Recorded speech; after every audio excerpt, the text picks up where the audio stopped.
Hello, I'm Becher Townshend and welcome to the FontCast, Tasmania's top source for political news and analysis. Well, once again, here we are at the FontCast where we put our proverbials on the line, and just like our election result, the defection of Tanya Rattray to the Liberals, the election of Jackie Petrusma as Speaker, I could go on, we've been proven correct. That's right. Some would say we're soothsayers of Tasmanian politics, modern-day Nostradamuses. Others would just say we're very naughty boys. I put that in because, what's his name from Monty Python was in town this week. Oh, John Cleese. Oh, no, it wasn't John Cleese. It was... I'm looking at AJ for assistance here. No, you missed it. Oh, well, there you go. It's Monty Python's My Generation too. That's right. Anyhow, just as the whiteboard of Electoral Truth correctly called the 2025 state election, some 10 weeks ago, the FontCast Stadium scoreboard correctly called last night's Legislative Council stadium vote 9 votes for, 5 votes against. As foretold. So today, after 3 long years over at times a heated and acrimonious debate, we're going to have a good chat about how the final deal was done. Is the stadium the economic nirvana our state has been promised? And from a political perspective, because we are a political podcast after all, was it worth it politically for Premier Jeremy Rockliff and the Liberal Party? In addition, we'll take a diversion into federal politics and look at what Labor's done for, or hasn't done for, our native forest industry. They've done for it, I think. Done for it, yes. And yesterday, in the midst of our stadium winning... All the winning everywhere winning, yesterday for the Libs. Win. The Liberal Party suffered their worst parliamentary defeat of the term when Minister Nick Duigan was censured by Parliament 19 votes to 14 for what the last podcast called Sports Rorts 3, but perhaps, to paraphrase David O'Byrne, we better call Stupidgate. But Beach, just to be clear, that only got follow after we raised it in our last. That's exactly right. It was sort of sitting on the cutting room floor, and then it came back to life and send that invoice through the Labor Party. Yeah, and now Nick's been censured. So we'll have a look at this. And is Minister Duigan really as stupid as he has been suggested? All right. But Beach. Yes, thank you, Brad. You're a bit tongue-tied this morning, I know, because you're excited. Because the first thing we need to discuss is, and people might have missed this in the midst of all the news over the last couple of weeks, but Beach TCCI has a new chair. Does, yes. Congratulations. Thank you. Yes, it is me. Yes, Sam doesn't even know. There you go. I've been elevated to the lofty heights as chair of the Tasmanian Chamber of Commerce and Industry, something I'm very proud to have achieved. Well, earning the big bucks, obviously. Was that? I think it's mostly an honorary position. I'm doing it for the auctoritas I now hold when I drive around the city. Congratulations! I look at Tasmania, I look at the economy, and I think I'm the leader of this from a business point of view. Anyhow, I was going to bring this up later, but might as well now. While we've got the segue. You didn't get a very long honeymoon before they were at you. The former Premier. Peter Gutwin did a post on LinkedIn. He tagged in just about every Launceston business person except the guy from the Fitzy City Cafe. And he called you out and said, you've got to back in the stadium, Beach, because he's obviously an avid listener of the FontCast. He's heard you express, I guess, some scepticism over the years. Some caution, yes. Did you and the former member for Bass have a chat offline? No, we didn't have a chat offline. I just simply stated that we're on the record supporting the stadium. You got a congratulatory message from the Deputy Premier, didn't you? I did. Yes, I got a very congratulatory face message from the Deputy Premier. Just prior as the debate was occurring, yes. So look, I did put a post up there. I did point out to Peter that we had supported it, and now that it's through, we're happy to support it. We're keen to see it get built. We're keen to see the economic benefits for local businesses, I've got to say, and we're keen to see the government not raise taxes to pay for it. Which we'll get to. Anyhow. Says here, Beach, tell us about your philosophy. Okay. How's it going to be under your leadership? Well, it's fairly simple. It's a fairly simple sort of modus operandi, which I think will serve us well, and that is, if it's good for business, we will back it in. That's simple. Hence a stadium there. Hence a stadium. There you go. So look, we're very keen to get on with the job, get out there and articulate clearly the voice for business.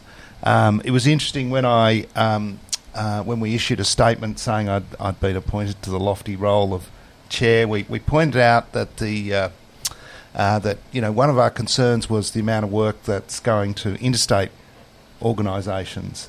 And we put in the fact that the TT line, in terms of their advice around insolvency and all those kind of things, they've got themselves interstate lawyers.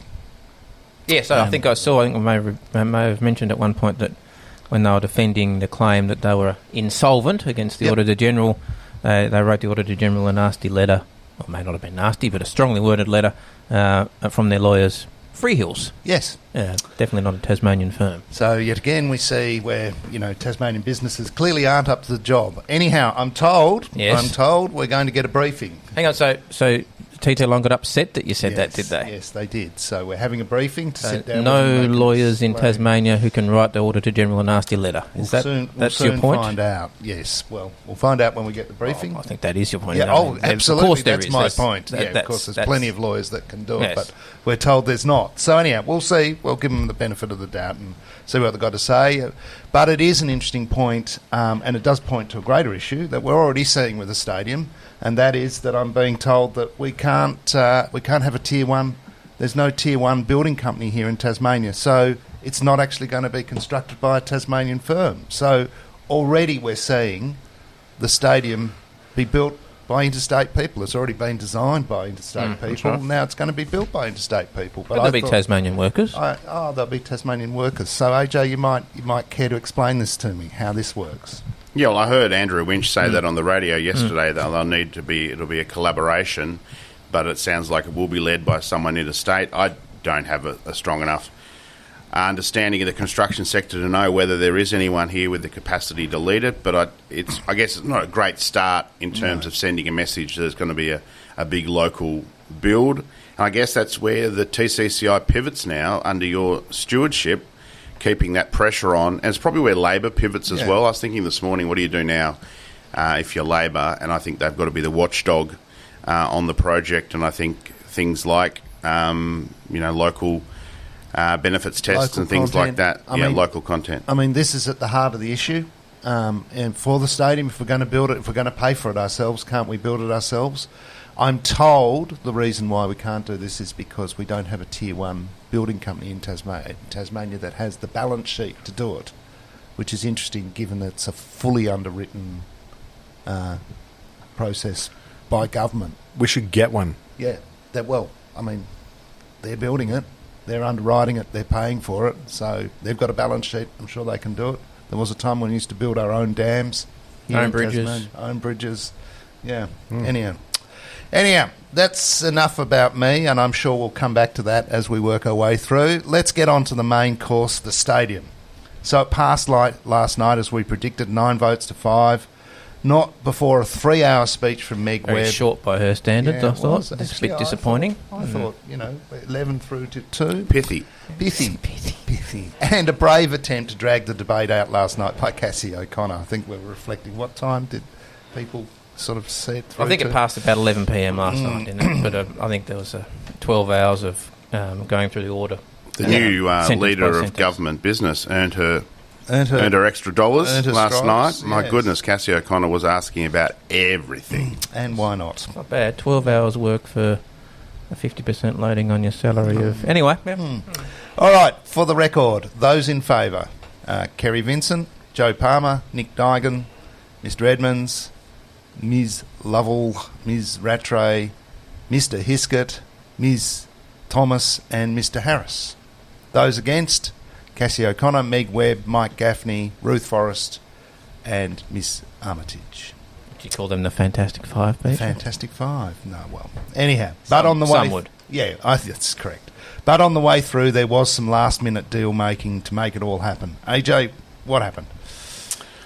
Well, I did listen back to a couple of old FontCasts because, Brad yesterday put out a tweet sort of, reminding people that the whiteboard of truth was right. Now, that is true. That is absolutely true. But the tweet had sort of a scent of a victory lap, and I got a few messages sort of saying he's pretty good, isn't he? You know, everything can be a Stansfield victory if you try hard enough. That's right. So I thought I'd go back and just listen to a few previous comments made about the stadium, and I heard an episode where Brad described the stadium as being as popular as syphilis at a sex party. Well, break out the penicillin, because 34 Tasmanian Parliamentary... Florfenicol these days, isn't it? There's another use for florfenicol, hey? Goodness me.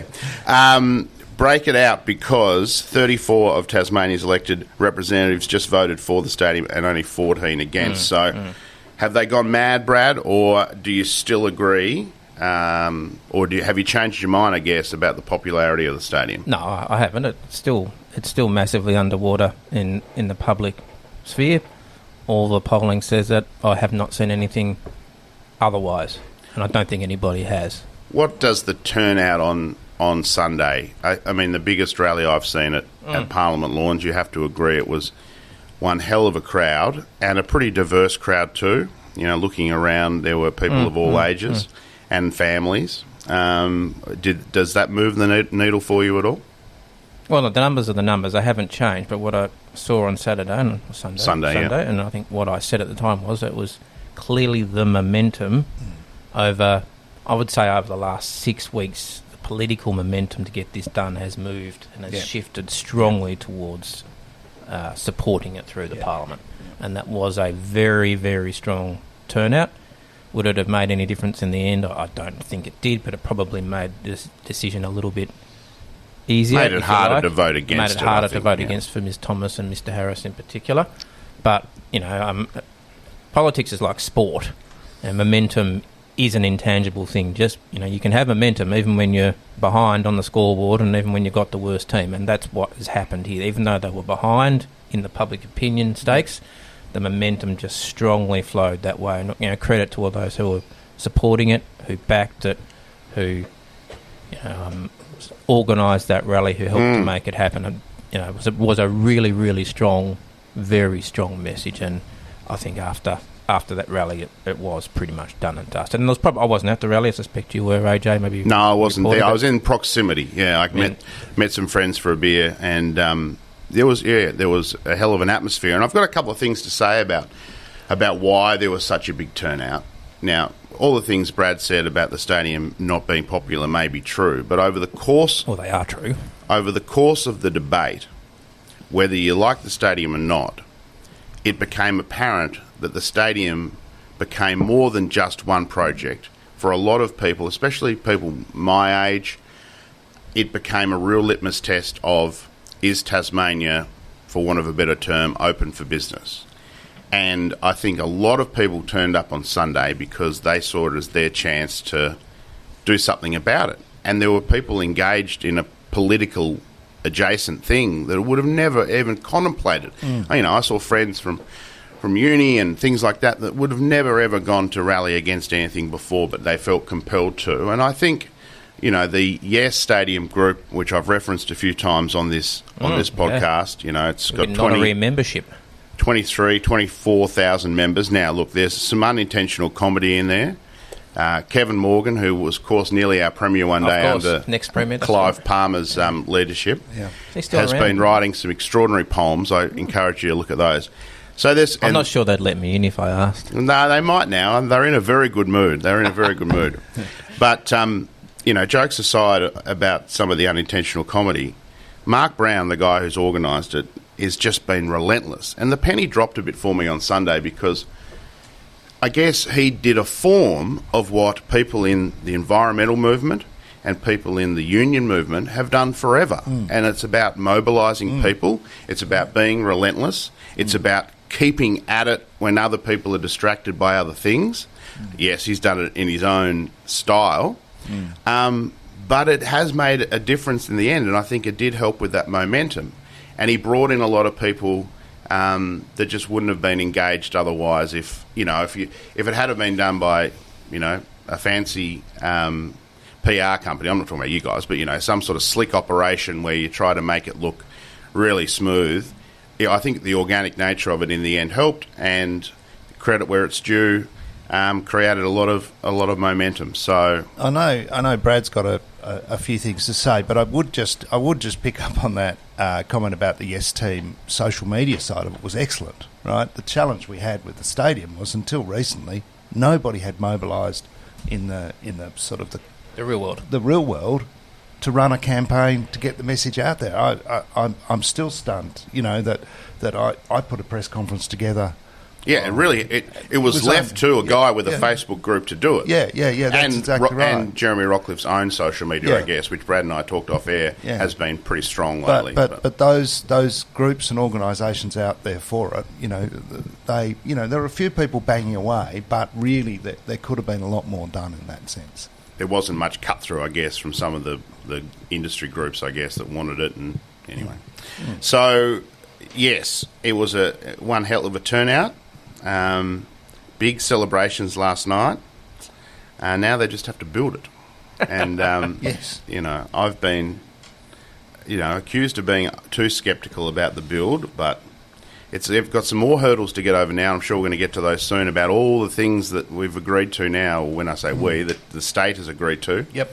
To get those votes over the line from the whiteboard of truth. Brad.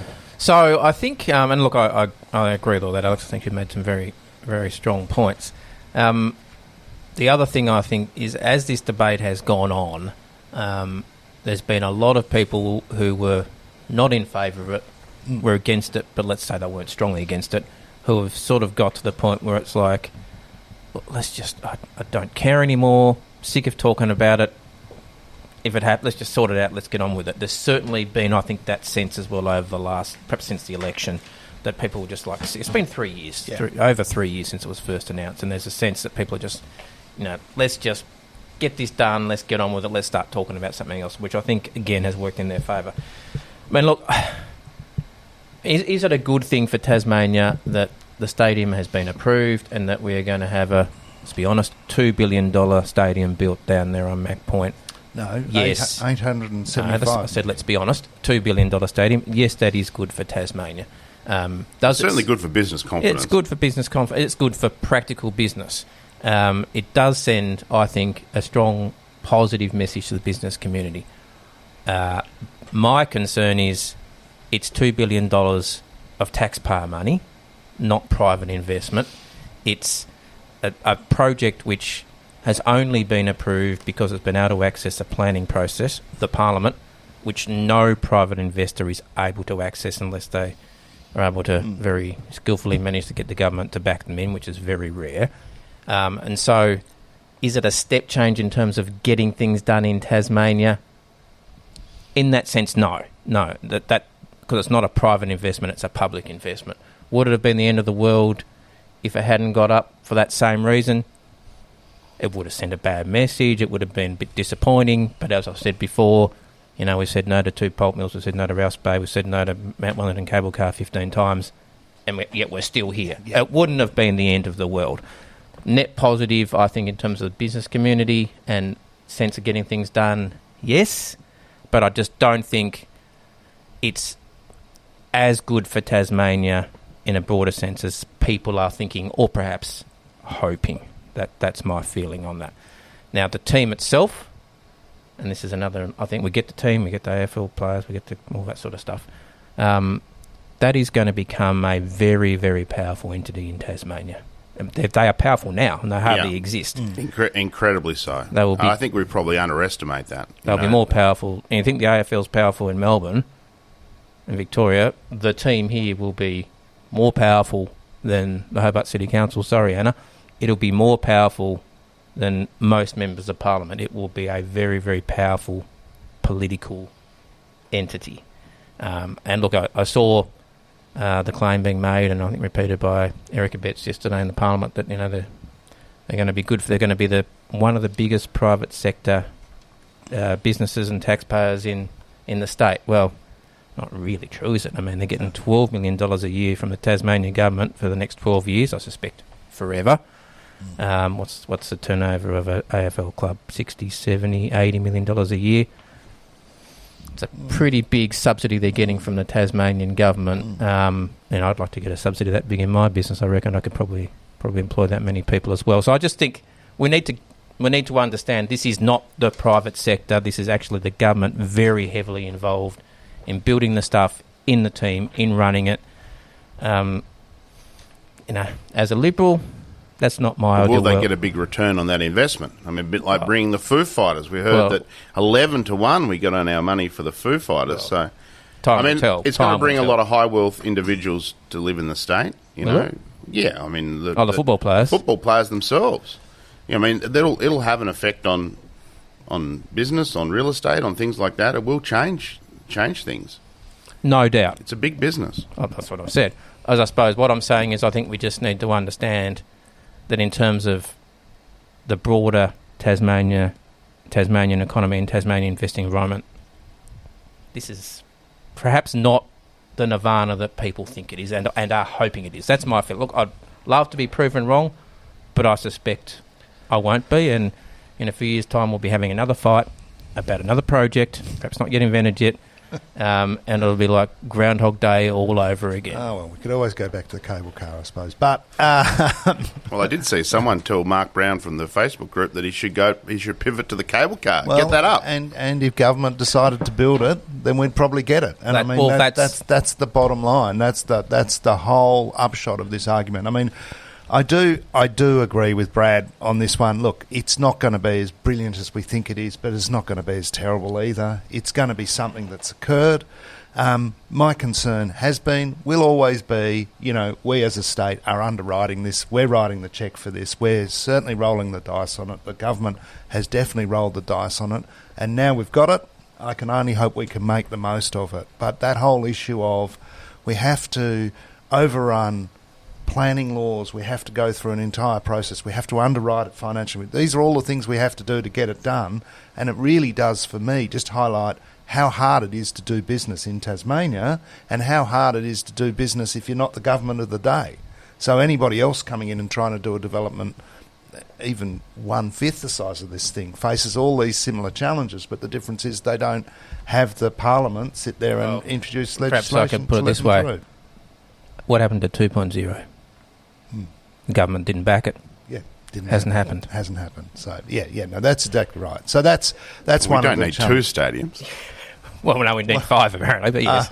We don't need 2. We've already got 2. We don't need 2 new ones. Don't need 2 new ones. We just need 1 new one on top of the 2 we've got.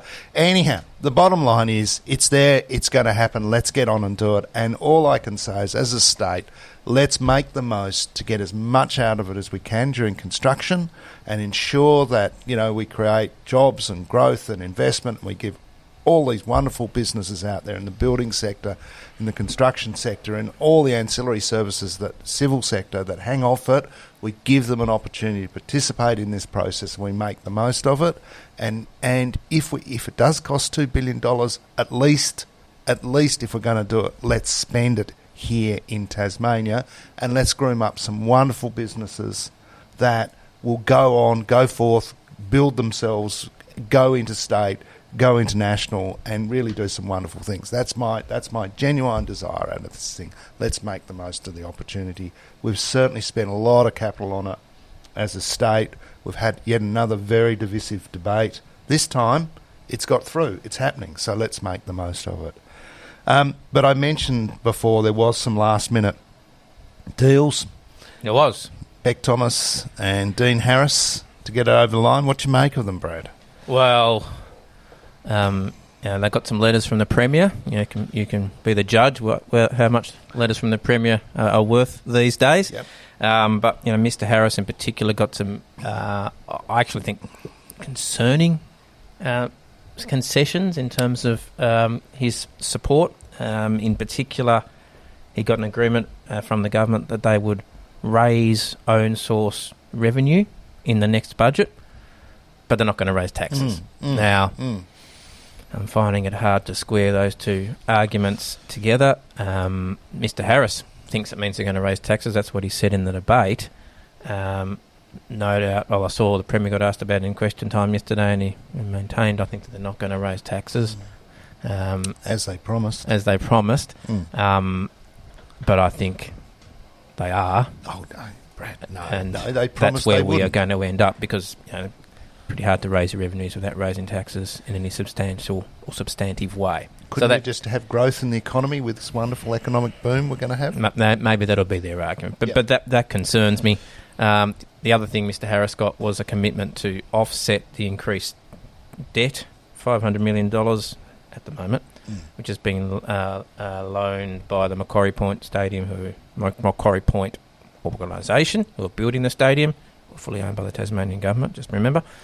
$500 million, they agreed to offset that by reducing debt of $500 million in other GBEs and SOCs. Given that the TT line's going bust and they just gave them $500 million, can't see them. Nope. Hydro's maxed out in the credit how do card. they find that money? Tez Networks is maxed out. I mean, if it was easy, they would do it anyway. Like, how are they going to find how to reduce borrowings by $500 million? There's one obvious target, which I think, again, was raised in question time yesterday, which is Housing or Homes Tasmania, who were established with the precise purpose being they could loan money to build houses. The only obvious answer to reducing that debt in that area is to reduce their capacity to borrow, which means less houses being built. We'll see. Frankly, I don't think that $500 million will ever be offset. Okay. Oh, that's... Yeah, well... Because I just don't think it can practically be done in an easy way. And that's just... You've just scratched the surface of the concessions that were made. So before we get to Beck Thomas, who probably had the most prominent list of things, Casey Hiskett, he got the concession that if we're going to spend more money on the stadium, it's got to go through the Parliament. So that's an interesting one, you know, because... The Parliament going to say, stop, tools down. Yeah. Well, yeah. We're quarter of the way through, but no, hold off. Like the US government, perhaps. So a lot of these things were put to the Treasurer the other day, and he seemed pretty, not blasé is the wrong word, but unperturbed, I guess, saying, well, we're not going to have a half-built project. So if it does go over budget, and I mean, I noticed that it was going to be $375 million, Brad, and not a red cent more. That's right. And now not it's a red cent more. Now we've sort of loosened that to $875. But if it goes over that, and I mean, I think it probably will, where's the money going to come from? Well, that's a $64 question, and that's sorry. I mean, it has to be the feds, doesn't it? Come on. It'll be the credit card. We'll just borrow more. Right. The government will just borrow more. If the feds have already said no, I heard them say no. The AFL, are they going to give any more money? Come on, they're the stingiest organisation in the country. They're not going to stop spending money. Albo so what you're saying is these agreements aren't really worth much? In my view, these agreements are completely meaningless. They are nothing other than lipstick on a pig, if you like, allowing Ms Thomas and Mr Harris and Mr Hiskett to say, these are the safeguards I got in return for my vote. But I think they are essentially, almost without exception, maybe there's a few exceptions, but almost without exception, completely meaningless and will never happen. It's the government's strategy at the moment to sort of leave no stone unturned. Like the vote Fair enough too, yeah. The vote gets through 9-5, so did they really need to give everyone what they wanted? It's a bit like after the election. Did you need to do salmon and greyhounds and... It's the strategy at the moment. We'll get it done and we'll worry about the consequences later. Same with you in your election campaigns. And I think you would have had a hand. I know you don't want to divulge too much, but it's like when the promise was made to the Save UTAS people. Great promise, foolishly abandoned by the government. Did you really need to do that? I mean, it's a strategy. They're doing, and maybe they're outplaying Labor in that sense by, crossing all the T's and dotting the I's.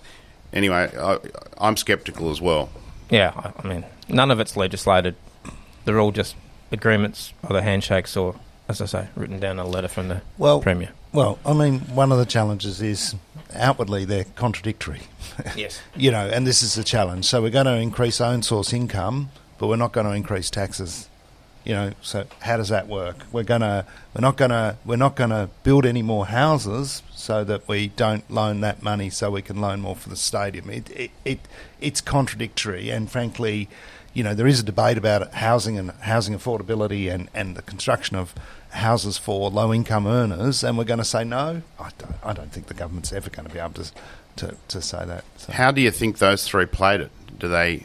How do you rate their performance, especially Beck Thomas, I guess, who really put the spotlight on herself, and did Leon Compton the other morning, and he had to sort of pull teeth a little bit to get her to say, well, are you voting for it? She strung it out a little bit, it was a bit like Australian Idol.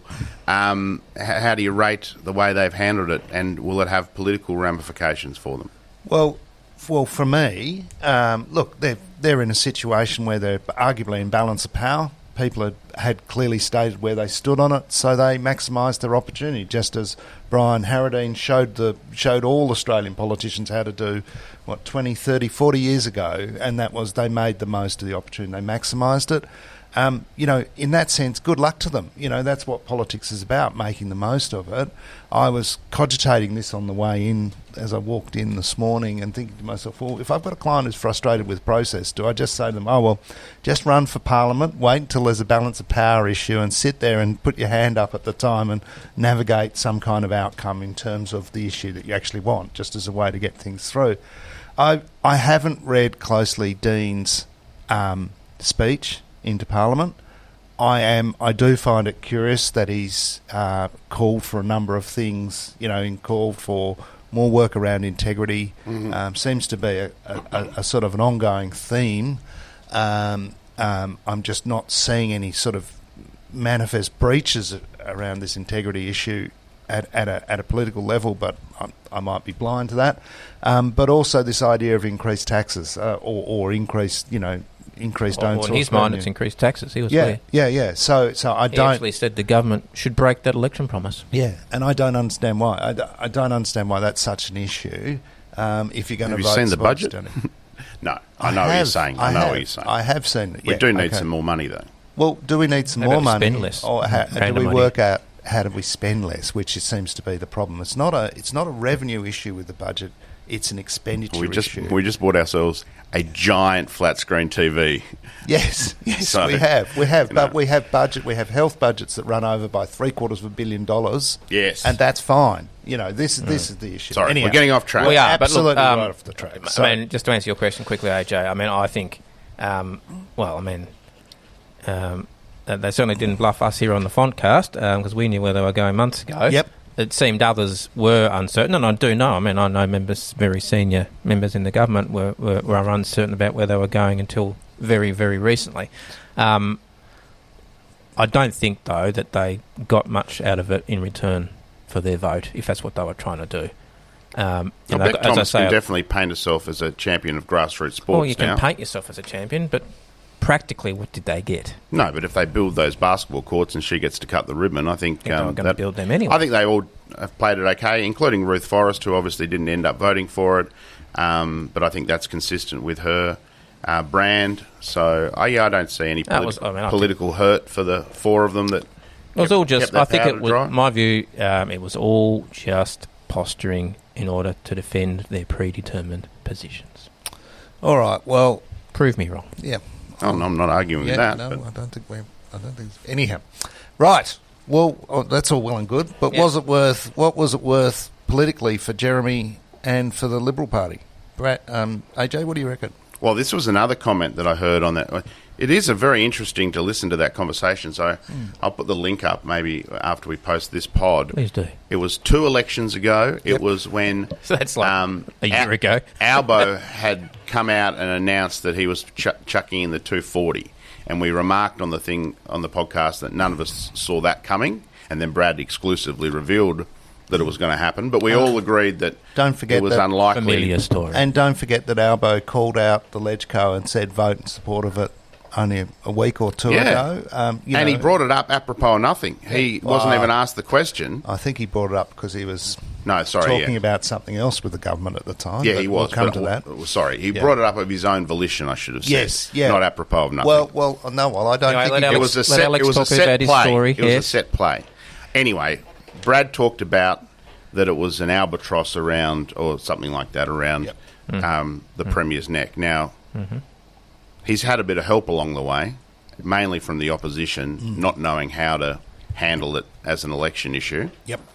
But you could argue that he's in a stronger political position now than when we had that conversation 2 years ago. So, to be very clear, this is, and I've said this before and I'll say it again.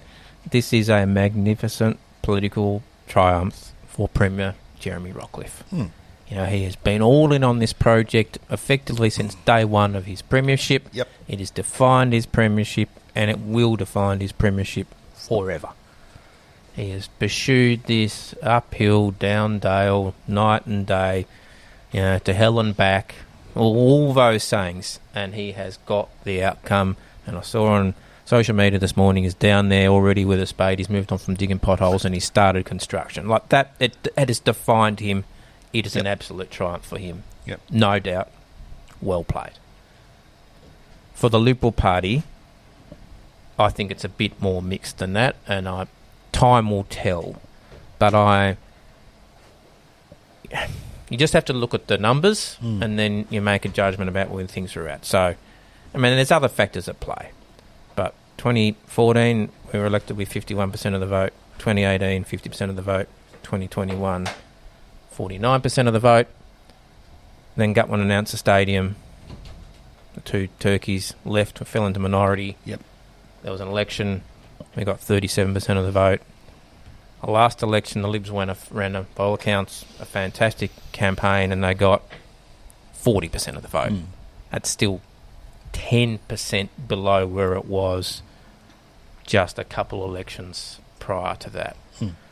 What has happened is that the stadium has drained away particularly support for the party in the base in terms of the older demographics, the 55%, 55 plus. That age group has drained away from the Liberal Party strongly. And if you look at the graphs, Liberal Party vote, independent vote. It is literally switched from the Liberal Party to... And that's where they've gone. They've gone to the independents, not to Labor. But to your teal independents, but they're not with the Liberal Party. That's the point. They've lost that. They've lost that 10%. On the other side of the coin, no doubt, and you talked about the rally, it has attracted to the Liberal Party a new demographic, young people, families, workers. I wouldn't necessarily say working class. I think they were there already with Gutman and Hodgman, but certainly young families that have never really been a strong support base for the party, and in fact aren't anywhere else in the country except perhaps for Queensland. Well, I think they're probably families that have oscillated between the two major parties. You know, they would have voted for Kevin Rudd and then they go back and vote for Malcolm Turnbull and then back to Will Hodgman, you know, all over the place. And I think they were probably, when Dean Winter was going well, they were almost ready to say, okay, it's time for another change. But the stadium and the early election, I think, has swung the pendulum for those people that were at the rally on Sunday, swung the pendulum back towards Rockliff. Now, if he doesn't stuff this up and he actually builds this stadium that they all want, I think they'll be loyal for at least the medium term. Well, that's the question, and that's what time is going to tell. Yeah. But it certainly has brought that new demographic, which is a great thing. The cost has been the older demographic, and the numbers, don't lie, the numbers show that the cost out of that demographic has been greater than the gain in the younger demographic. We're still 10% down on where we were. Now that the stadium is it's going to be built and we're going to see it, it's off the agenda politically, the question will be, as you say, will those people stay there, and will those older people, 55 plus, can the party get them back from where they were, or where they've gone to, which is the independents? And it's a Rockliff thing. And like if he was to go, then I don't think that demographic we're talking about is quite as interested at turning out for maybe Guy Barnett or Erica Betts or Michael Ferguson. Yeah, but I think the group of people that we're talking about, I don't know how to describe them beyond that demographic, but they're a group of people... It's aspirational families. Well, I was going to say, and if you were to sit down at dinner with them, they would say to you, we're not very political. Politics aren't our thing, but we love our footy and we're passionate and we really want to see this occur. That's my sense of it, and that's a great group to mobilise, I think, from a political point of view. But you're right, the more sort of conservative rump of the Liberal Party are probly pretty disaffected. I mean, we saw it in the campaign with the track polling that our good friends at EMRS did. Is that at the start of the campaign, the Liberal Party vote in the older demographics was dire. And over the course of the campaign, as they talked about other things and Tas Insure and other things, that vote came back Not all of it, but enough of it came back to get the Libs to where they were. Yeah, okay. But there's still a hardcore that have gone to Peter George, which, frankly, it's going to be very, very difficult to get back. So, I suppose my question is, look, when you win government, you've got to spend your political capital on something. Hodgman didn't spend it on anything as substantial as this. He spent it on things like getting the budget back into black and schools to year 12 and those more incremental change, if you like. Gutwin, but more pointedly Jeremy, have chosen to spend that capital on a big thing. Was it worth it for the party? Was it worth it for the government? Would there still be a majority if they hadn't have done this? Will it change the length of the government? All those things are a bit hard to tell. And what does it mean for Labor? Well, I mean, where is Labor right now? I mean, this is the $64 question, isn't it? I mean, I just don't see them anywhere as an opposition party. I don't see any profile to Josh as a leader. He's simply fallen in behind the Liberals and prosecuted a couple of issues, and we'll get on to Stupidgate in a little while. But fundamentally, Labor, I mean, this is the challenge, is that Labor are looking so ineffectual as an opposition that that's why people are moving towards the independents, because if you don't like the stadium, you're not voting Labor, you're going towards Peter George, or you're going towards some of these independents, or you're even going towards the Greens, perhaps. So Labor's got some real problems to navigate its way through. And now, theoretically, is there opportunity? They can hold the feet to the fire of the government over the construction of the stadium. We know it's not going to be a straightforward process. Well, their strategy, as explained to all of us on numerous occasions, has been that they will go small target on the stadium, support it through, and once it's off the agenda, then they'll get to work. Well, boys, time starts now. Yes. So this is a question. So it's a Sunday. They've got clear air in the media. Stadium's still going to be a big issue. Yep. Because it's attached to the team. Yep. And because the clock's ticking. And will we have to extend the timeline for the team? The stadium has passed a big hurdle, but it's still going to be the hottest issue in town. Yep. Your Labor on a Sunday. There's some stadium issue. It's not going fast enough. There's something you could highlight. Do you talk about the stadium, or do you talk outside the Royal and talk about, some drama in the health system? What do you do from a strategy point of view? Do you shut up about the stadium? No. You keep the pressure on. No, you keep the pressure on government over the stadium, that's for sure. You hold them to account. If they're going to build this thing, if they're going to expend so much political capital on it, you make sure it's built, and it's built well. I mean, that's what oppositions do. They oppose, and what this opposition needs to do is continue to hold the government to account over the construction of this development. Obviously, if there's issues in health, then they need to get out there and talk about it. I mean, that's where their base is. But what do you prioritise? What do you prioritise? You prioritise opposing and highlighting the failings of government. That's what oppositions do. Wherever that goes, basically. Yeah. What about you? What about you, Brad? Well, I don't want to give them too much free advice. They keep on taking it and not paying us for it. But, I think they really need to, now that this is off the agenda, and, presumably, now they knew this was coming, they have got a plan written that they're about to start to implement, I'll say with a laugh. Yeah. They need to work out where they want to go, what they want to prosecute, what alternatives they want to put forward, and start cracking on. And at the moment, I'm not seeing any of that. In fact, I'm not seeing. Do they need a big idea of their own, do you think? No, they don't need a big idea of their own. As I said before, opposition comes in three parts, successful opposition. First part, you've got to decontaminate your own brand. Nope. Have they started doing that yet? Nope. No, they haven't. Nope. After you've decontaminated the brand, then you've got to hold the government to account, drip, drip, drip, tear them down. Then number 3, then you put forward your own alternative. At the moment, they're not even haven't even got on to step 1. They've got a lot of work to do. But the irony is, my favourite ex-opposition leader, now Assistant Minister for Health, Golden FontCast 1 vote winner, Ms White had it right first time round when she initially opposed the stadium, and it was in that State of the State response or budget reply response back before the 2024 election. That was the right position then. If they'd held to that position then rather than wavering as they did in leading into the 24 election, I think Ms White would still be Premier today. There you go. There it is. Yeah, well, a lot of soul-searching going on there. Anyhow. There is. And look, just before we wrap up, as you said, AJ, there was victory parties last night. No doubt there'll be many victory parties over the next few days. Some extraordinary photos doing the rounds this morning. You know, what's the saying? Defeat is an orphan. Yes. Victory and success has many fathers. It does have many so fathers. I saw my old boss, Will Hodgman. He's now working in Queensland, working for the good of the Queensland state. It's strange that I think that maybe Jeremy could have let him work for Tasmania. But anyway, too liberal. Now living working in Queensland, he put out a tweet reminding us all that he started this process with the original task force in 2019, which is true. Yes. But I was more impressed, and you mentioned him earlier, with Peter Gutwin, who jumped off the sidelines, or whatever he's been doing, walking around Tasmania. Yep. Big interview in the pages. It's not really the pages of the Examiner anymore, but a big interview in the Examiner. I think I read it online, explaining to us all why we've got the roof. The roof. Which has been a matter of contention for a number of years. Yeah. Why do we have the roof? Well, according to Peter Gutwin, two things.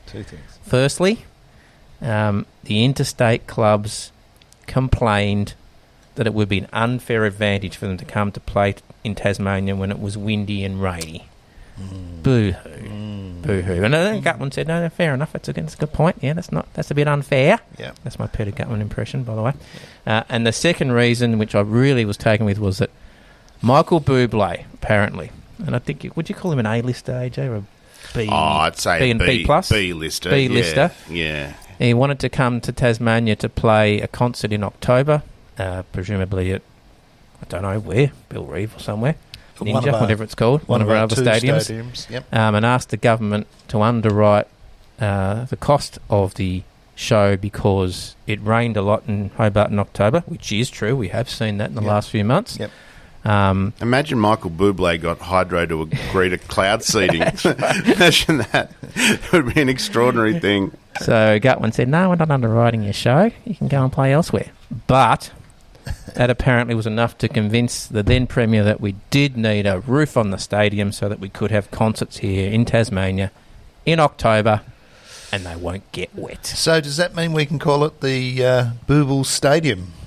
The Bublé Stadium or the Bubble Stadium? Well, Stadium. Maybe it's the Michael Bublé roof, I reckon, Beach. Yeah, okay. Well, the other question, of course, is will the bubble roof still be made out of Tasmanian timber? Oh, is that like a... Yeah, that's a handy segue. Well, the roof itself will be plastic, won't it? Yes, but it's got all those timber beams. It's a very nice segue that you did there, Beach. Yes, very quickly when I'm conscious of time. Oh, the forestry. The forestry. Kabam. So clever. Yeah, so clever. There you go. But, yes, there was some changes. We'll move off stadium. I think we had enough time on that. There was some changes. I'm sure we'll bring it up in future episodes. Sure, it'll come back. But there was some changes to the EPBC Act announced by the government a week or so ago regarding the changes to the Act, the modernisation of the Act. As part of that, the federal Labor government decided that the Tasmanian forest industry was worth the price to pay to get it through the Parliament, shall we say.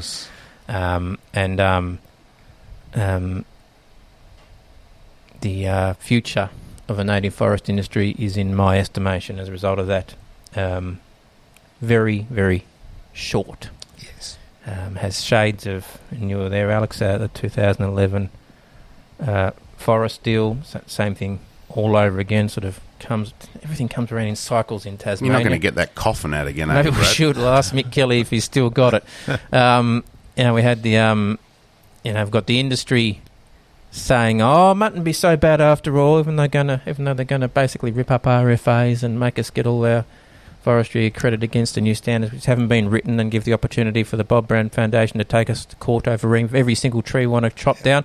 It's not mightn't be that bad. They're offering us a check after all. Ooh. Exactly what happened in 2011. Yeah. My view, make no mistake, this deal is the end of native forestry in Tasmania. The Greens are saying it. They know a bit about forestry. If they're saying it, they know it. The industry's in complete denial about it. They've been gaslit by the federal minister, Julie Collins, which is no mean feat to be gaslit by her. Mm-hmm. But they're in complete denial, and So we don't have any significant forestry industry clients. I say this with a wooden table. Guys and girls in the industry, you don't fight, you lose. Look, I'm just going to say a few words on this. I absolutely agree with you, Brad. I'm amazed, when this was being negotiated, Albo's shouting out to the Tasmanian government, and by the way, make sure all the Legcos vote for the stadium as the EPBC Act is being negotiated, and we've got complete silence from the state government about any threat to the industry. The reality is, right... Well, I don't think that's true, is it? I mean, Felix Ellis the other day in Estimates was ranting and raving. You mean after the fact? In the lead up to this process, we had we had silence from the state government on this issue. And the irony is, as you say, Brad, the reality is the changes to the RFAs will bring the native forest sector to an end, right? There is no way the Greens would have negotiated an outcome with the federal government unless that was their aim, right? And for the industry to sit there and suggest that it's otherwise, or it's not clear yet, or we don't have all the detail, well, from putting on my TCCI hat on, we simply... Big badge. Well, bing, bing, do I need to ring a bell? We simply got out there and said they're going to shut down the industry. And Michael said, but some people are saying there's not a lot of detail out of their beach. And I said, yes, that's correct. And so if somebody rings you, such as Murray Watt's office or Julie Collins' office or somebody, and says, no, you're wrong, right, and they can demonstrate it to us, then we'll shut up about it. Nobody's rung us. Nobody's come near us, because the reality is they're going to shut down the native forest industry, and to suggest otherwise is absolute craziness. And then the other challenge is they put this $300 million on the table. Well, $300 million ain't going to go far for the timber industry.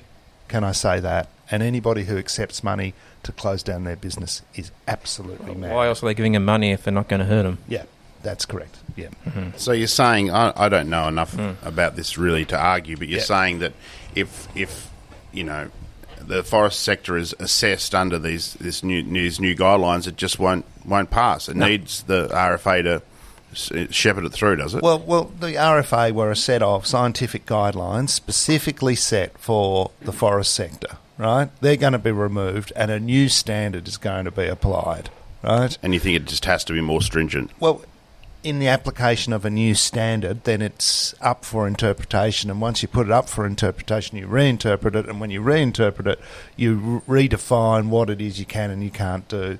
Ipso facto, it won't be worth pursuing native forestry. And the biggest risk, as I say, is that the RFA provided a level of protection against legal action. Yeah. Moving forward, every coup, yes, Bob Brown and Roland and everyone else, all their free lawyers will be there in court for putting an injunction on basically every tree that it gets. It will literally be death by 1,000 cuts. That's why they're happy, because they know they've killed it. They know they've killed it. So it won't be any shock announcement overnight. It won't be anything. It'll just be, it will be impossible for the industry to continue to operate simply because of lawfare. And I know logic's not strong in the forestry argument, but I just give you this. The recommendation to take RFA, or make the RFA forestry subject to the same rules as everything else in the EPBC Act, take them out of RFAs, was made by Graham Samuel in his review. That is correct. The Labor Party, the Labor government, chose not to do that in the legislation they brought to the Parliament, presumably because they understood the harm that would cause. The Greens then negotiated that into the legislation, and the government's now telling us it's a good idea. Well, it was such a good idea, why wasn't it in the original legislation? No, that's some logical thinking. Two quick things from me. Yep. What about the other side of the changes, that it now be easier to get an answer, yes or no? Is that going to be a good thing when it comes to wind farms in Tasmania? Well, let's hope it is. Hope so. I mean, the stadium debate has highlighted this issue that, this is how difficult it is to get things approved. And one more quick one while we're on forestry. The Shadow Minister for Forests here, Shane Broad. My goodness, he is on a social media blitz. Absolutely. Now, credit we do not promote... Yes. No, credit where it's due.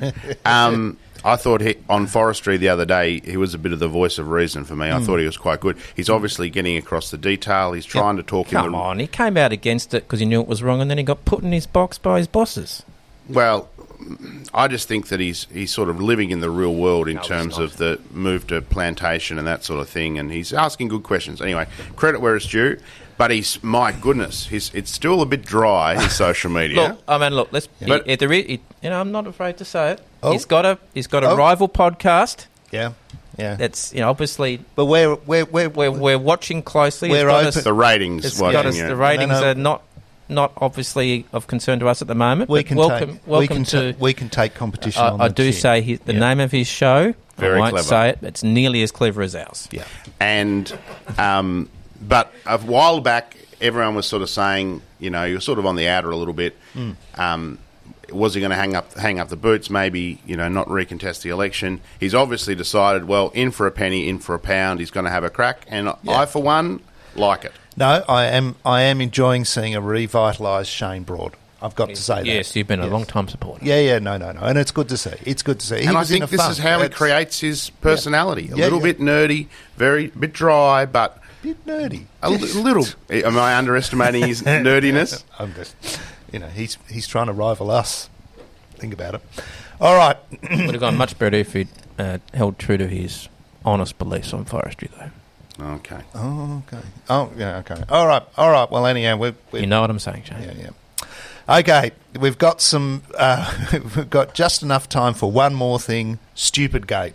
Stupid Gate. Isn't it good our political radars are still reasonably astute? Yeah. We thought there might have been a bit more juice in this lemon. Well, we can still squeeze a little bit more out of it. So listeners might recall last pod we had a bit of a rant about how Sports Minister Nick Duigan has bragged about reneging on a promised $100,000 to the North Launceston Football Club because they did a media conference with Labor. The issue got good coverage on the day, especially from our friends at the ABC. But then, yes, Josh Duggan, very good. Yep, but then Labor inexplicably dropped it. Well, it seems someone at Labor HQ, great work, must have been listening to the FontCast on the weekend because this week they picked up the issue again in question time, eventually resulting in Nick Duigan being censured by the Parliament. Alex, what happened?